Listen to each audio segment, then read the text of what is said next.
es la misma cantidad de agua, nada más que nos vamos haciendo más gente. ¿La que sigue? Y entonces su disponibilidad va disminuyendo. En el caso de Colima, en esas tres cuencas que les digo, en las cuencas superficiales tenemos una veda. Entonces la Comisión Nacional del Agua ya no puede dar más agua que la que existe ahorita. Y en cuanto a la siguiente.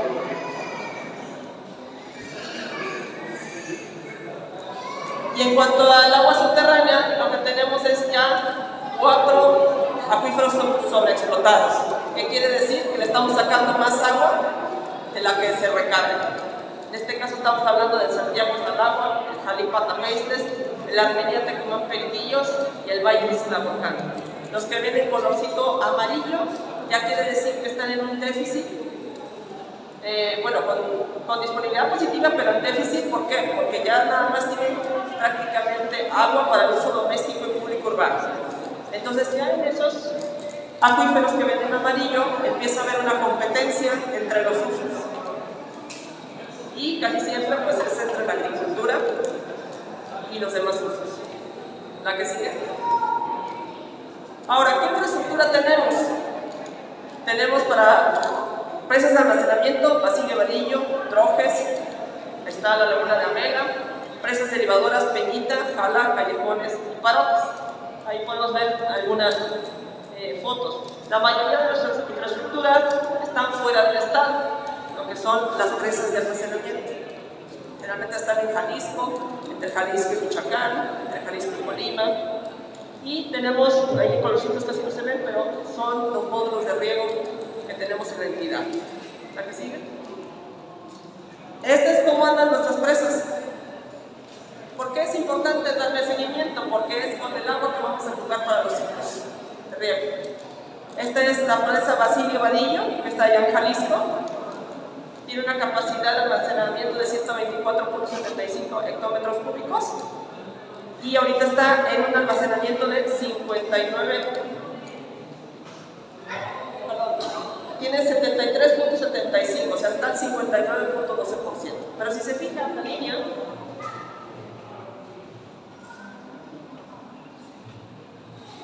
roja está muy por debajo de la línea negra, que está media. ¿Esto qué quiere decir? Que no hemos recuperado el agua. Se ha estado recuperando muy poquito de lo poco que ha estado lloviendo, sobre todo en la parte de Jalisco, pero no hemos alcanzado ni la media. ¿Eso qué quiere decir? Que si no se cumplen los pronósticos, que esto es que nos llueva fuerte en septiembre y octubre, no la vamos a hacer. ¿Por qué? Porque se va a comprometer el siguiente ciclo agrícola. Entonces necesitamos, como es fenómeno del Niño, esperamos que si las lluvias va a venir un tren de ciclones en próximas fechas, en septiembre sobre todo, que esperemos que ahí es cuando se llenen. Pero si se fijan, ha sido de los niveles más bajos que hay. No quiere decir que nuestras presas estén vacías, ojo, no están vacías, sí tienen agua. Pero las otras que ahorita están cerradas para estar recibiendo el agua. Entonces, la medida de que digan, no, ¿sabes qué? Ábrele, porque todo el mundo es, ábrele, ciérrale, como si esto fuera puerta de cantina. No, entonces se tiene que ir regulando esto. Entonces nosotros estamos esperando a que realmente llueva lo suficiente para poder llenar. La línea azul que dice 120.22, esa línea azul representa cómo llovió el año pasado. Y si se fijan, también andábamos muy por debajo de la media. Pero después nos recuperamos en los siguientes ciclones y ahí logramos recuperar volumen. ¿La que sigue? Y este es Trojes. Misma historia. También anda muy por debajo. ¿Sí? Para el mes de agosto teníamos un 81% de llenado. Y ahorita tenemos 50. Entonces andamos muy por debajo y necesitamos recuperar. ¿Esto qué implica en cuestiones de manejo?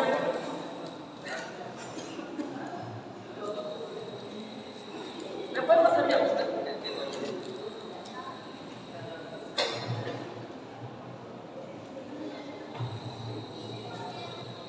Perdón.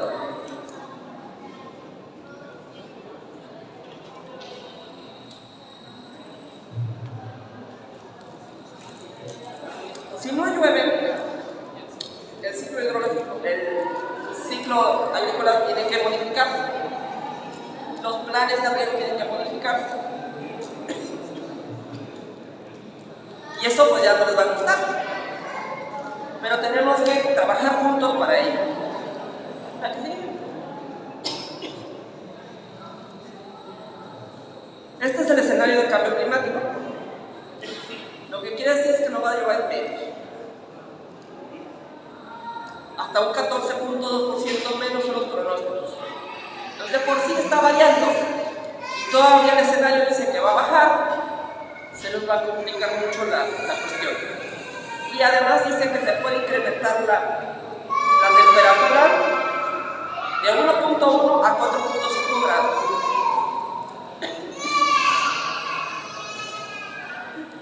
Entonces estamos hablando de que tenemos problemas. Y aparte tenemos un grado de presión ya alto de por sí. Que eso lo pueden ver en la gráfica de las barritas. La recarga y todo eso no va a aumentar, pero la presión sí, que es la línea roja. Y al 2025 es cuando vamos a tener un punto de inflexión y de ahí nos vamos a ir separando. Y eso va a querer decir de que vamos a estar abatiendo nuestros mantos acuíferos cada vez más. Entonces ahí tenemos que trabajar juntos para que no se nos haga una cervatis. La que sigue. Tanto con la infraestructura existente como con algunos planes futuros. ¿Qué planes futuros se tienen en lo inmediato? Está la famosa presa derivadora de Armenia. Ya muchos van a decir, ¿cuál inmediato? Si ya tiene como 20 años y lo estamos pidiendo. Bueno, ciertamente ha sido un largo peregrinar para esa presa derivadora, pero estamos esperando que el próximo año ya cuente con sus famosos recursos para ahora sí ya empezar a construir. Es algo que se venía ya empujando desde hace muchos años con los productores y esperemos que ya se pueda construir, y eso va a beneficiar 2.839 hectáreas de los ejidos de Armenia, Cuyutlán e Independencia, que tanto han pedido esta obra. ¿La que sigue? Otra de las que está atorada, esa es la presa del Naranjo. La presa del Naranjo tuvo un problema ahí entre las empresas, total que se tuvo que ir a revisar qué estaba de lo que se había construido, qué se ha mantenido a lo largo del tiempo. Hay que actualizar el estudio hidrológico, hay que actualizar una serie de estudios topográficos, etc. Y eso es lo que ahorita el organismo de Cuenca está haciendo. Ahora, esa presa de almacenamiento estaba contemplada para uso agrícola nada más, pero ahora quieren que también se haga para dar agua a Manzanillo. Entonces tiene que cambiar el proyecto. Entonces andan haciendo otra vez esa serie de estudios. Y a la par también se están haciendo, o se están gestionando recursos para hacer las presas rompepicos, que esa es para controlar las avenidas, porque la misma presa del Naranjo no va a controlar las avenidas per se.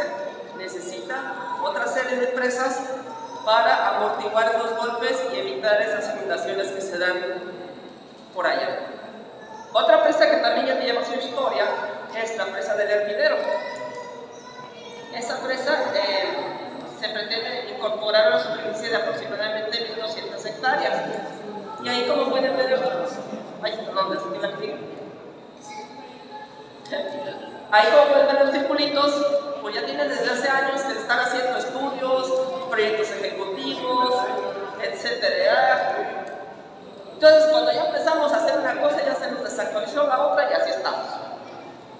Pues ahora resulta que en su momento, cuando había más agua, digamos, o cuando estaba más libre nuestros ríos, todavía, y no estaba lo del caudal ecológico, daban los números positivos de que esa presa sí se podía.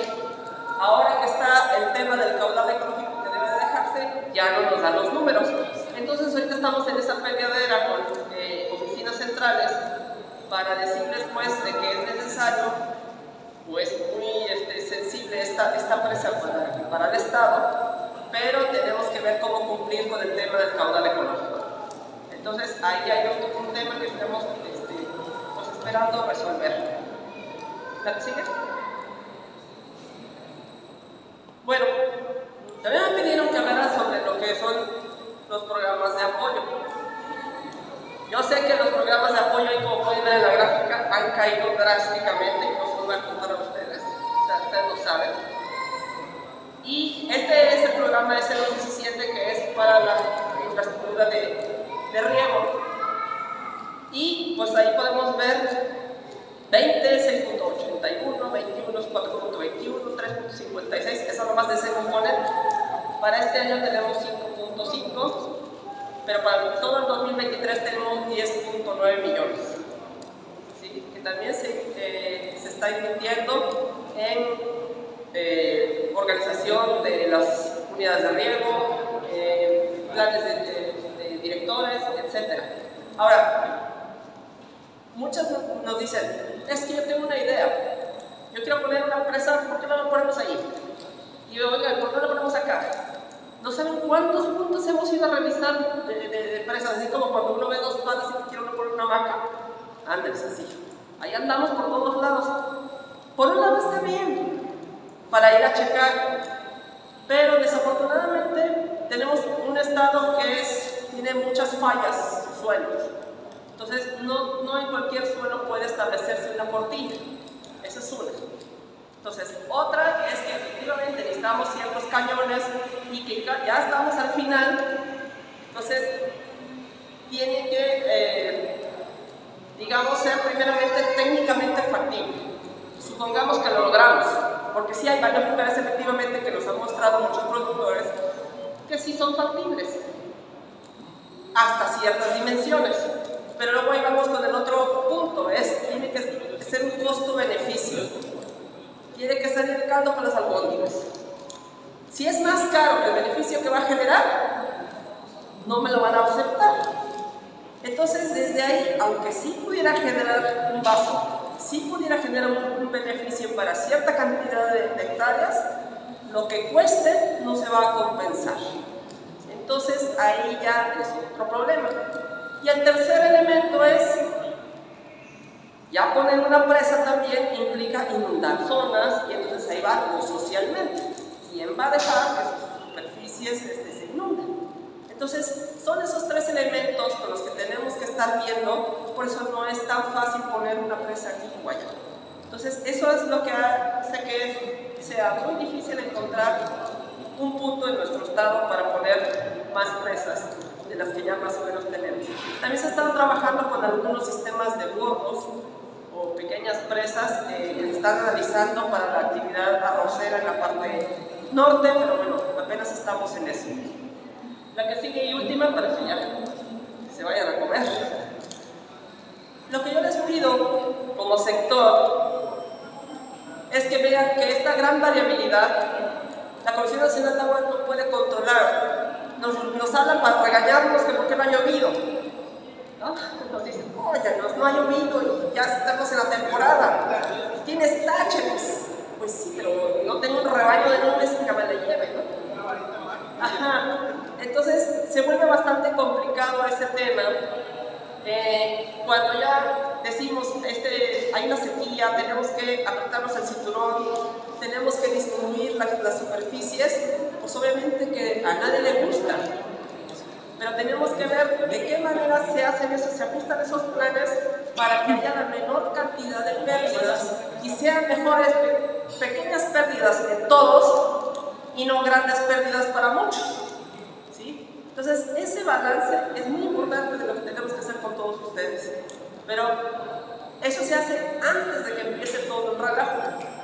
Porque ya que está el relajo, ya es la rebatidura y todo el mundo se avienta y todo el mundo abre con puertas y rompe candados y ya todo el mundo quiere su agua porque su cultivo se está secando.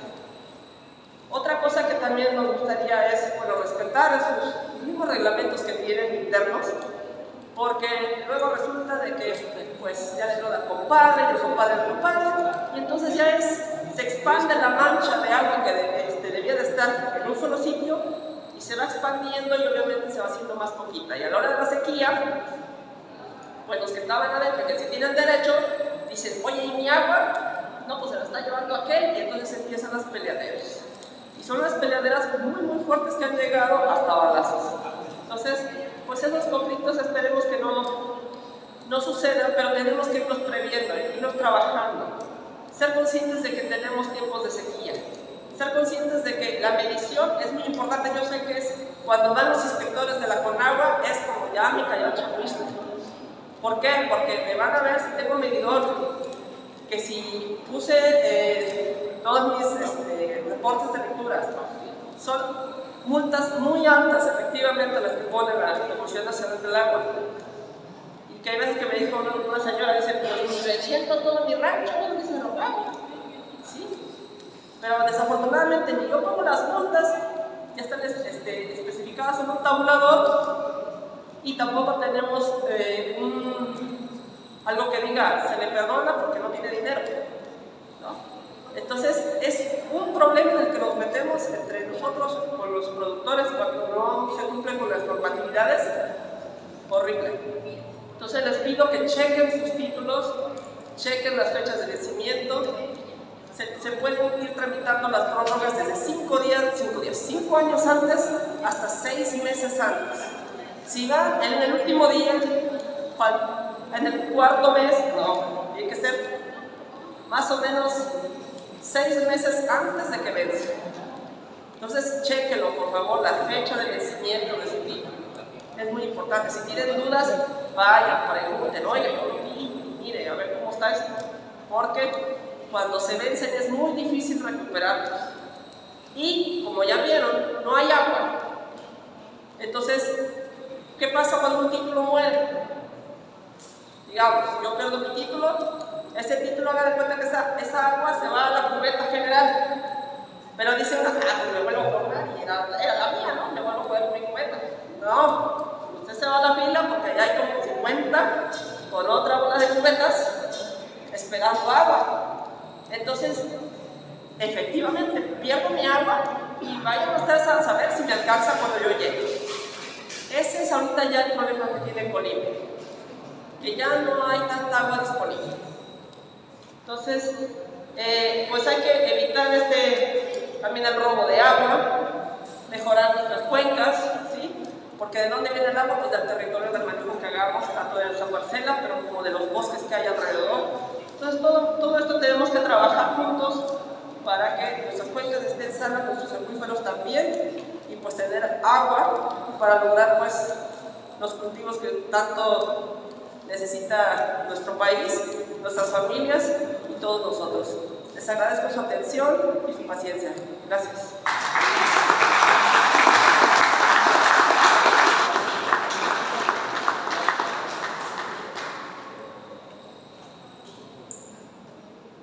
No sé si hay alguna duda. Oiga, una pregunta. Dígame. ¿Cuál se puede? ¿Hay concesiones?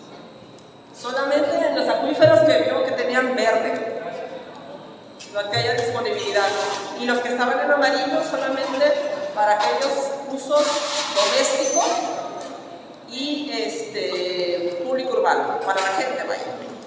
Y en los otros que están sobreexplotados, nada más se puede hacer intercambio, transmisiones se llaman. Si yo ya no sé, mi tierra yo ya no la voy a vender, o ya no me interesa, o ya no me interesa producir, mi uso que yo tenía en mi concesión, yo se la puedo transmitir a alguien más. Ahora, ojo, muchas veces sabemos que hay un mercado negro y que se la venden al compadre y al amigo y a todo ese rollo.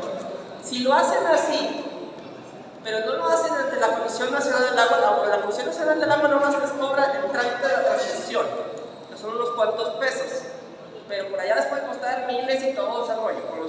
Y luego, si no lo hacen con la Comisión Nacional del Agua, luego llegan y me dicen, oye, fulano me vendió el agua, pero no me la quiere dar. Y al rato llega otro, a mí también, y se me junta como cuando el que engaña a su señora como con 5.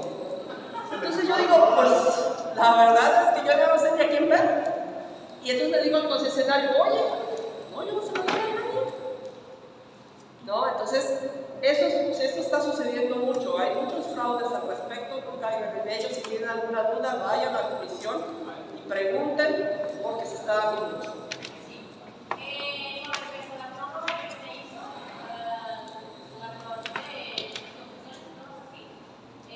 El decreto de facilidades. Ajá.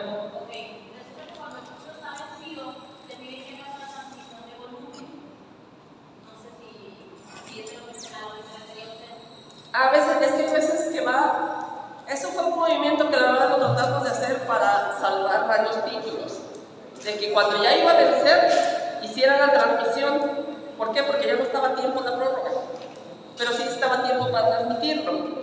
Si nos apurábamos y la transmisión se daba, le iban a dar un nuevo tiempo a ese título. Pero México nos dijo, no le saques la vuelta.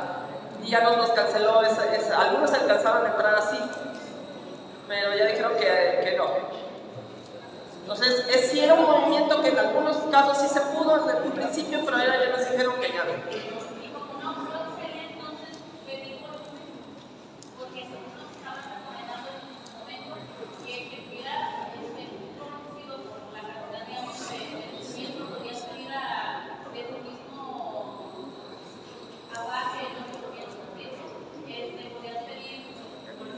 Sí, es que miren, es que hay varios casos. Por ejemplo, en el caso de ejidos, los ejidos hay veces que tienen mucho volumen, tienen 3, 4 títulos, y un título no les venció porque se les olvidó. Entonces, de su mismo volumen que tienen, pueden transferirle a ese pozo que ya quedó sin título y se revive, digamos. ¿Por qué? Porque era un pozo que estaba legal, que murió su título, pero que le pueden transmitir de otros ahí. O puede ser un particular que consiga volumen, le transmiten y puede revivir su pozo. Ahora, hay que tener mucho cuidado. Si tienen pozos ilegales y quieren revivirlos de esa manera, no funciona.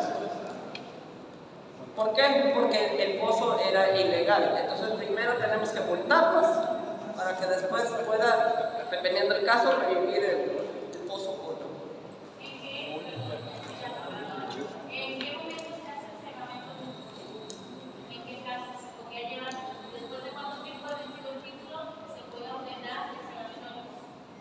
Bueno, ahí la ley dice que tenemos que, por ejemplo, cuando hay muerte de titular, etcétera, cuando ya se tiene que ser más así que de manera inmediata.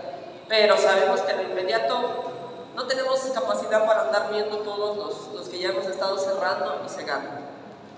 Entonces, ahorita no hemos visto ni cegado ninguno, la verdad. Perdón, señor Gallego. Tania, pues interesante la información que nos comparte.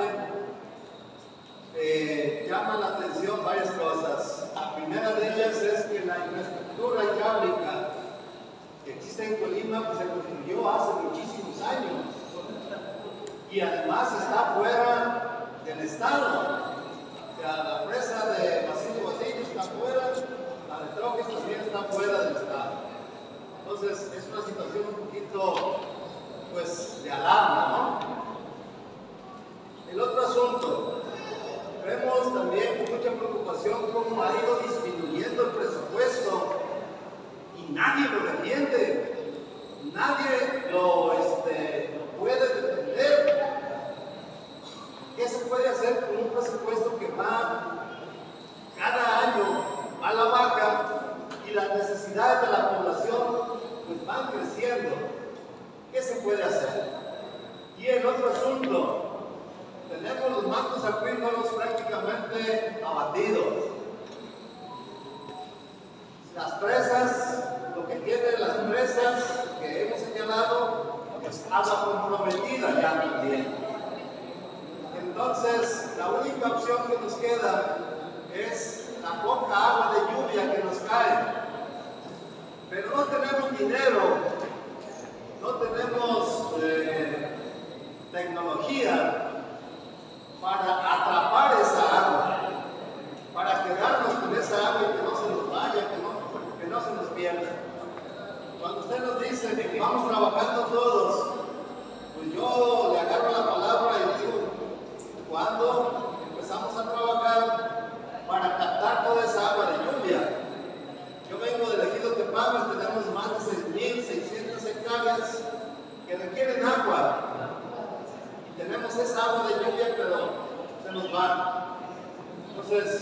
yo le agarro la palabra y gracias por la conferencia.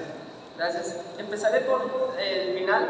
Efectivamente, Tepames, cuando hicimos un análisis de las microcuencas que están en mayor degradación, Tepames, Iztapillas son de las que en peor estado están. O sea, las cuencas no tienen prácticamente ya vegetación natural. Entonces, tenemos que hacer como un cambio. Sí queremos agua para los cultivos, pero también necesitamos bosques para que haya agua para los mismos. Entonces tenemos que voltear a ver, por ejemplo, las cuencas de allá y cómo revegetar ciertas áreas que ustedes conocen mejor que nadie para recargar ahí y empezar a trabajar con pequeños aguajes, con células, etc. Ahora, ahí ya es... Voy a la segunda cosa que decía, ¿cómo le hacemos con presupuestos bajos o con presupuestos que no están alineados a esa necesidad? Porque con esa necesidad nosotros necesitaríamos programas para hacer estudios y borderías, ¿sí? Maquinarias, etc. Entonces necesitamos ahí pues, empujar a todos nuestros diputados y demás de las cámaras para que empiecen a pensar que el campo requiere otra estrategia. Efectivamente, como usted lo señala, es una estrategia para cómo hacer con el agua pluvial. Esa es una de las estrategias para darnos más tiempo en lo que construimos las presas que se puedan hacer dentro del estado para poder almacenar cierta cantidad de agua que tampoco va a ser muy grande, pero de todos modos va a ser mejor que nada, ¿sí? Entonces, se están viendo todas esas alternativas, pero sí ahí necesitamos mucho del apoyo. Ahí ahora sí que ustedes como productores, pues de que le jalen las orejas allá arriba y que les pidan cosas. Nosotros también estamos pidiendo pues también mayores presupuestos. No crean que nada más nos quedamos, pues no nos dieron dinero, pues no importa. No. O sea, por eso estamos haciendo una serie de fichas y decirles, miren, Bolívar necesita esto y necesita esto otro. Pero necesitamos que lo fondeen, porque si no nada más se quedan en fichas y sigue pasando el tiempo y acá nos estamos agarrando el chongo y pues de nada sirve que yo les diga que hice una ficha, ¿sí? Entonces necesitamos concretar y yo creo que el tiempo de la concretada ya, pues ya pasó, ya vamos tarde. Entonces necesitamos apurar el paso y trabajar juntos en proyectos y eso me lleva a lo siguiente. Muchas veces me dicen, oiga, pero es que yo tengo un proyecto buenísimo. Ah, sí, y es una línea. ¿No? Me dicen, pues hay que hacer esto. Bueno, es una buena idea, pero no es un proyecto. Nosotros, por ejemplo, con la Comisión Nacional del Agua, para apoyar un proyecto, no saben el berenjenal de cosas que necesitamos. Entonces necesitamos hacer una gran cantidad de estudios, etc. Entonces muchas veces el tiempo para cortarlo está en los estudios. Entonces, si tenemos dinero para estudios, viniendo de iniciativa privada, viniendo del gobierno, viniendo de diferentes fuentes, podemos acortar los tiempos. Entonces, ahí por eso digo que sí hay que trabajar de manera conjunta, ¿sí? Por ejemplo, los que están ligados a algún ingenio o alguna otra empresa, agroindustria, pues platicar con los sectores estos para decirle, a ver, si queremos eficientar la zona cañera o la zona de este tipo, pues necesitamos tal estudio, pues órale, nosotros le ponemos también y hacemos una bolsita y así. Entonces, sí es ese trabajo en equipo es un cambio de enfoque para los acuíferos que ya van también para abajo, igual es dónde los vamos a recargar, hacer obras incluso de retención para estar absorbiendo y pues mejorando la recarga. Pues todo eso se tiene que hacer, además de lo que ya venimos haciendo con los planes de riego y etc. Sí, bueno, definitivamente el tema del agua es vital a nivel mundial. Desafortunadamente pues, estamos viendo que se va en pura planeación, proyectos y no se ha concretado nada. Y tristemente pues, vemos que se destina cada vez menos recursos para el tema del agua cuando debería ser al revés. Y eso también nos pega en que cada vez tiene menos personal. Y bueno, la verdad es que en Conagua los trámites son a años. Engorroso, sí. Entonces, eso sí nos afecta mucho. Yo compré hace más de 15 años una parcela. Yo les decía, en cuestión de un mes la pude poner a mi nombre. El tema del agua es tema que todavía recurso al agua, es un tema que todavía no se puede resolver. Entonces, la verdad es que son los trámites muy engorrosos, incluso se muere la gente y no se resuelve el tema. De hecho, perdón que le interrumpa, sí teníamos un atraso, teníamos el lugar, cuando yo entré teníamos el lugar 18 de rezago en el país, de 33. Ahorita tenemos el tercero. Entonces sí hemos avanzado bastante en abatir el rezago, en estar resolviendo. Si hay algún caso que se nos haya quedado en el tintero, porque hay veces en lo que cambiamos un montón de sistemas, a veces se queda dormido algún proyecto o algún proceso en alguno de esos sistemas. Entonces, pues si lo tienen por ahí, nos lo pasan otra vez para poderlo reactivar en dado caso que esté por ahí olvidado, ¿no? Pero ya ahorita nosotros el rezago prácticamente ya lo estamos eliminando, porque precisamente esa era una de las críticas más fuertes que nuestro director general pues, nos dijo, esa es su prioridad. Entonces hemos estado trabajando en ello. Gracias, señora. Gracias por este excelente debate sobre la presa de la red de Camotlán. Hay curiosidad que podamos subir. Hay una fuerte necesidad de esa región de Camotlán que nos sirve a la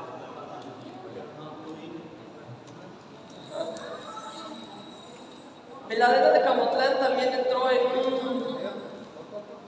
el mismo tema que la del Hervidero. Resulta que hidrológicamente nos dicen que ya no es factible y nosotros estamos con que pues, algo de eso debe ser factible.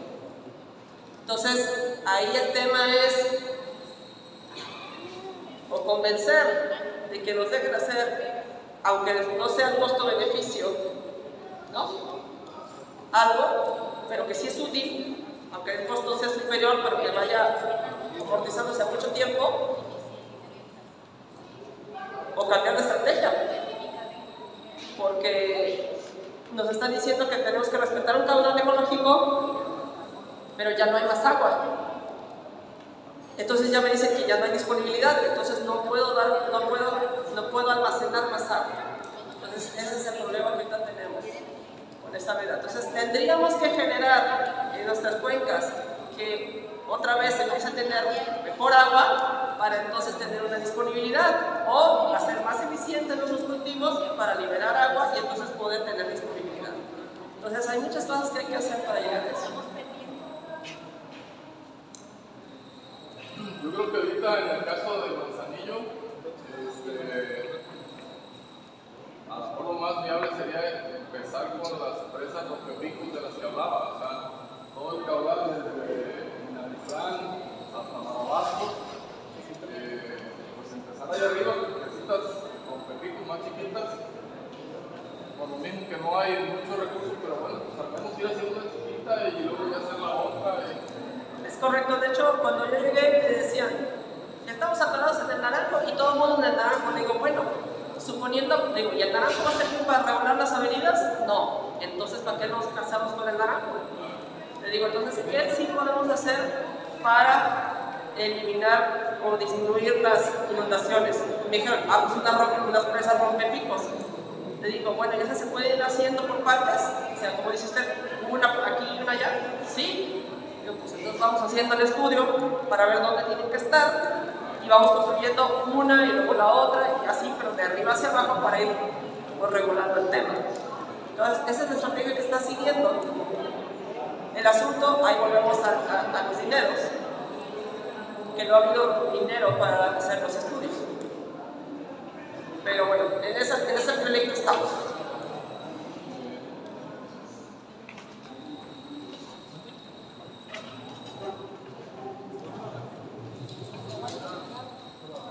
Vamos a pedirle a nuestro presidente del Congreso y a nuestra presidenta de la CNC para que a nombre de todos los que participamos en este Congreso hoy podamos hacer entrega de un merecido reconocimiento a nuestra ponente Tania Román Guzmán y sobre todo, bueno, por el interés demostrado para estar en este importante evento.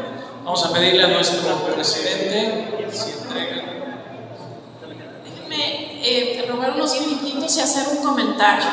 Yo quiero agradecer infinitamente a la bióloga Tania que haya aceptado estar con nosotros, que nos haya compartido esta información y sobre todo que tenga esa apertura y esa voluntad de hacer equipo con los productores, con esta organización cenecista, independientemente de dónde venimos y de cuáles son nuestros propósitos, que más allá de lo agrícola, vaya. Es bien importante, bióloga, todo lo que podemos aportar y todo lo que tú nos puedes orientar. Y le agradezco también sinceramente la honestidad y la franqueza con la que nos está brindando información y diciéndonos también, hay obras que sinceramente no se van a poder, hay acciones que hemos reclamado por décadas, yo le decía, y que allá afuera sigue existiendo la esperanza de que algún día alguien nos va a hacer caso, pero ya no se trata de eso. Se trata de si técnicamente, hidrológicamente, si son viables o no estas acciones. Y ella nos está diciendo, algunas ya no lo son. Algunas otras tenemos que encontrar alternativas y algunas siguen en el tintero esperando que se asignen recursos.